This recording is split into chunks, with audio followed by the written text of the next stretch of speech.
We got a recheck going on here, guys, and guess what? It's not Cousin Pookie this time. This was actually in-house. JT, I need you to look at a truck for me. The misfire in cylinder 6. We just did the oil cooler. Another mechanic did it. Guess what I was about to do? Check the spark plugs and the coils and things like that. But look what I did. Pull the intake off, guys. Fairly tight. I had to climb up in here. This is a 1500, by the way. I get up in here, remove the intake, get it off finally, and guess what I see?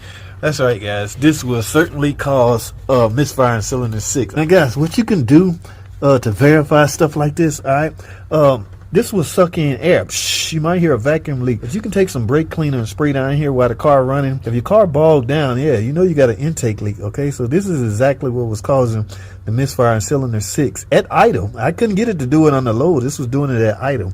All right, yeah, I don't know what the other chunk is. It may have gotten sucked down in there, but I'm going to replace all of these, and that should do it. The giveaway here is it wasn't misfiring until after we did the cooler, so it has to be something that we did, and look what we find. Remember that last video I did, had the misfire cylinder 6, and I had the broken intake gasket seal? I'm doing one now. I just put a cooler on this. It's the same thing happened on that truck. That customer didn't have that problem until after we did the cooler, but now I figured out how this happened, guys. When you get ready to install this intake manifold, this upper intake, you have to pull up on these, guys. Okay, now it's going to be hard to do this one because you don't have much clearance space, but you have to find a way to maneuver that, because if these bolts are down in a downward spot like this, yeah, that could snag that O-ring, and I think that's what happened when he went to put this on. This one right here, this close to number 6, it was left down, so when he put it in place, that bolt right there snagged this seal and knocked it out of place. So I'm gonna try to get this one on.